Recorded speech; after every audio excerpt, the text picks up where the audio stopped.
Hey everybody, it's Kurt. Welcome back to the channel. Today what I'm going to get into is the World Trees HD by ORBX. Going to come at this a little differently than I normally do it. It's completely going to be unscripted. You're going to see it with me the first time. So I haven't even bought it yet. This is default scenery. So right now I'm at Mammoth Yosemite Airport in the Eastern Sierra in California. And this is an area I fly around quite a bit in Flight Sim, and the foliage is all wrong. So this is going to be a great test of how good that product actually does with these types of regions. So we'll take a quick look here. All this foliage along here is completely wrong. This is short scrub brush, sagebrush, things like that. None of these large kind of roundish bushes that's showing here, nothing that big. It's pretty arid, really. The mountains get a lot of snow in the winter, but and you know, they do get plenty of water up here, but you know, there's also, like much of California, there's long periods where there's no rain at all. And so, you know, it's not a lush landscape. As you get up to the higher elevation up here, as we head up toward the mountain there, the altitude gains quite a bit and the foliage changes. So in the real world, when you get to about here, this starts to change to a pine forest. And this is what you're seeing here with this increasing ground cover here. But these are the wrong kind of trees, obviously. Altitude here is about 7,000 feet. And as we head on up here, by the time we're up to here, this is all kind of a pine forest, and none of this type of cover. So it's pine forest with light underbrush below, sagebrush mostly, and other low growing, you know, kind of arid climate plants. Nothing big and bushy like this. So you see there are these occasionally kind of pine. Is that a? No, that's some sort of deciduous tree. There's basically nothing deciduous up here. It's all conifer. And then in the default scenery, again, that's what we're on right now. When we start to get in where the terrain really starts to rise here, it starts to turn to a pine forest up here. And so up here is fine. This is what I would expect to see. So that's one region I wanted to show you in default scenery. And now I'm going to pause for a minute here, load up another. Hopefully I can figure out what that stutter's all about. And then we'll come back with the trees product loaded and see how it really does. One thing I notice here is also that the tree heights here are believable. These are not ridiculously tall trees like Microsoft Flight Simulator sometimes likes to do. So the scale is about right for the trees up here. It's just that they're kind of the wrong types. Okay, and this is another region that I'll be interested to see how much it changes. Now we're in Southern California. These are the mountains just outside Los Angeles to the north. And what we have here is just these really bushy looking mountains. And while in real life they are bushy with bushes, they are not large trees like these. So you can see in the texture under the canopy of the rendered trees here, this here is the satellite image that's underlaying it all, and you see the size of these little bushes. These are manzanita and scrub oak. You know, these are pretty small. They don't get real big because there's not a lot of water. But you see that what's getting rendered in here is these great big suckers, and this is a problem through the whole region. They're too big. There's too much. The density is just way too high. Now I had made, here's a better example where you can see the underlying satellite image. You see all these little bushes, and then it's rendering in these big trees. Now there are some trees up on this ridgeline, you know, mostly on the north side of the mountain, which they did get right here. This side's much bushier. This is north over here, and the south side that gets all the sun, you know, is drier, but there are places where it's bushy like this in real life, but it's not like this whole mountain would be like that. I'll be interested to see if the ORBX product fixes that. And again, like I was starting to say, this is the underlying scrub brush here in the satellite picture. And you can see it's pretty small stuff. You know, these are plants that are 6 feet tall maximum, usually, you know, not even that much. There are places where, you know, it gets denser, but this is right around here. There's a lot of, you can see all the trails on the ground. So this is a place that I've been, you know, 4-wheel drive up here lots of times. I'm pretty familiar with what it really looks like. And It ain't this. And then let's go down here into the actual built up kind of suburban areas here because I remember that I've seen like very large trees down here that are out of place, way out of place. And these are the kind of things I'm interested if they're going to fix. And this kind of stuff just doesn't really grow around here. There are some big oaks, but they're not everywhere like this. It's just not a lush part of the world. In the real world, this river's not here. I mean, it's a seasonal river. It's dry all the time, and even when there's water in it, it's never this full. So there's just the whole region is now. I know that that's not going to get fixed. By the way, I was just telling you about that so that if you're not familiar, this is desert in the real, and it does get green like you see on the hills here for a couple of months in the spring, but this is not what it looks like normally. This is another little canyon area that I'm very familiar with because I spent a lot of time hiking back in here. It has the same problem with the density of vegetation up in here. It's simply not like this. And then we'll pop over the hill here into kind of more urban area where I have seen just ridiculous large trees down in here too. I know in a lot of parts of the world these are not large trees, but here they are. There's a lot of trees down here, but they're all, they're all landscaping trees. There's not a lot of natural growth, and none of it is I mean, look, it's so big and so overgrown. So this is the kind of stuff I'm hoping we'll see fixed. And I'm going to go now and buy that trees product. We'll install it, which I guess I'll walk through with you, and we'll see what we really get. All right, so this is the ORBX central software. I'm not a huge fan of ORBX, mostly because a lot of their sceneries they really make my system run slow. But they make the Van Nuys Airport that I use, the Santa Barbara Airport, and the Burbank Airport are all products that I use. And they redid Burbank a few years ago, made it much better, but the other two they're kind of dogs. But let's see, we're looking for this trees thing. It's under, I looked here earlier, it's global. Oh, Global Trees HD. Here it is. Okay. So we'll add that to my cart.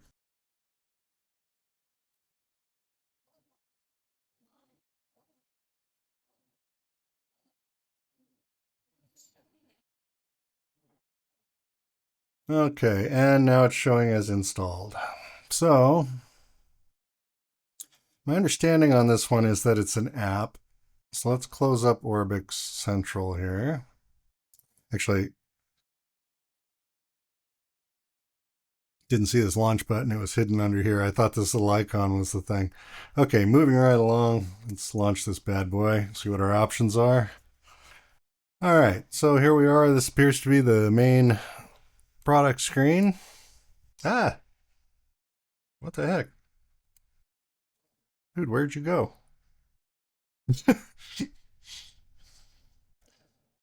Like ran off my screen. Let's see if I can get a move on this. Okay, whatever. That, dude, what the heck? Okay, so all of that just ends up being a problem with high DPI monitor settings. And I think those of you that have a high DPI monitor at this point probably know how to set the compatibility for it. If not, let me know and I'll get you a link. But not a problem with the UI at all. After I set that up, it behaved normally. And I'm sure all of you that have 1080 monitors or other normal layouts probably won't have any problem at all. Okay, and in here you can set your season. You can pre-select it so it knows what colors to use and how the plants should look. In theory, you'd only really have to do this, every couple of months unless you're constantly changing the seasons.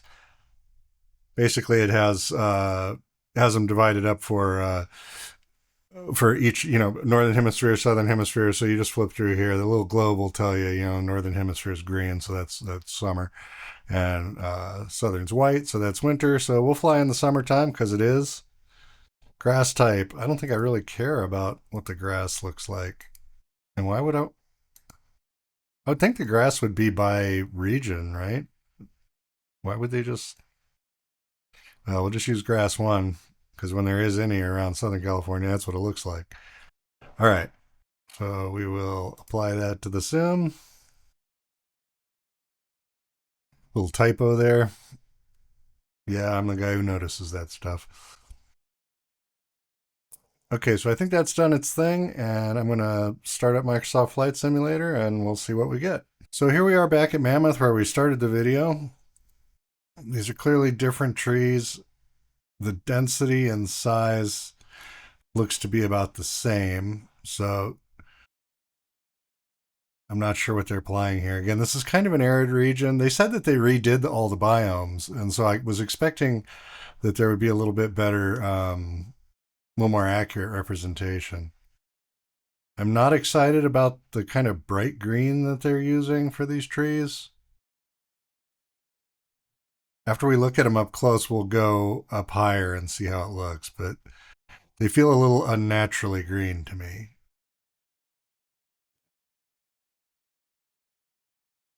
The mountains in the distance look pretty good. I think that looks better than before. Okay, this is better though, because you may recall before we had all those weird round trees. Now it's pines. This green is more appropriate than whatever they were using down there. I don't know what type of trees those were supposed to be. And having I'm not sure how well it shows up on YouTube, but there are these occasional bushes down in the trees that are greener, and that's fine. The smaller plants, that looks pretty natural. So far, this is good.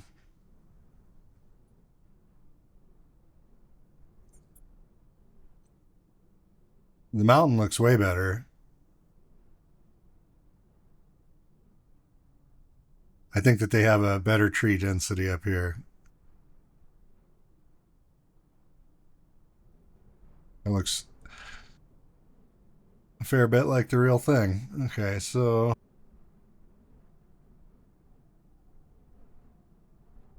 yeah, this is all pretty livable. The tree sizes here in the original, when we looked at it on the original scenery, were also about right. So no surprise that it remains about right. We'll check that out when we go back to Southern California. But I like this. This is much better. This is the kind of density of trees I would expect to see up here at the higher altitude. Okay, so I think this is about where we started from when I was on the original scenery. And this mountain is still too lush, and this new greenness is a little too green, in my opinion. That's the main thing I think they overdid. Everything's just a little too much. The size of these trees is way more appropriate, though. You see, these are like, if you use the dirt trail here, it's a double track, so figure it's, 7 feet wide or so. So these trees are 10, 12 feet tall. They're not ridiculous. There's too many of them, and they're too green. But hard to say. I actually I like the color of the original stuff better around here, but I like the size and shape of these. These look like the stuff that you actually see up on that hill. Let's go over here. This is where the four-wheel drive trails that I was talking about before, and kind of the same problem, which is to be expected. It's really basically the same biome and flight simulator. So, without rewriting all of that, I don't see how they could do any different. So there's far too much density of trees here still. While I was on my way to the more built up parts of the world, I came across this little section here. This is pretty good, really. This is the trees along the boulevard here are a little taller. This mall has some smaller trees in there, but again, those are all like landscape type trees. They aren't as big. The build up down here, this area where this road curves along here is an older part of town, and those trees are bigger. That's all pretty decent. This buildup of green over here is a golf course, so that's appropriate. And then this is that hiking trail area that I mentioned. This foliage is too big and too dense still, but it's.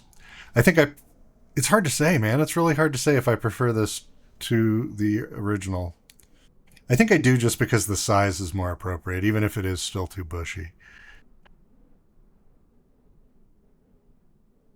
Okay, and then let's go over here into the more urban. Okay, this is about where we were before when we came down and looked at the streets. Yeah, actually, exactly. Um, these are still too big, but it looks like it's not as quite as dense, so it's a little better. Down here, the brighter green doesn't bother me so much because so many of them are landscaped. You know, they have irrigation, so they get water year round, and you would expect them to be a lot brighter.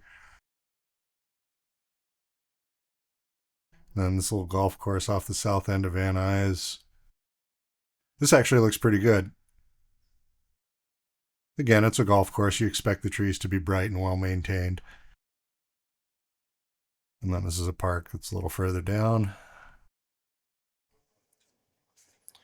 So, overall, I like it.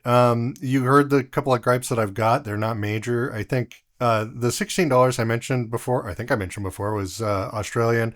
So by the time that converted back to US, it was like $11. It's really not an expensive add-on, and I think it did a lot of good overall. I had a brief interaction with the dev on the forums over at ORBX, and he's receptive to maybe trying to adjust the colors. Obviously, you can't hand do the whole world, right? So, but it sounded like he's willing to look at regions and see if he can improve on them. So that's great.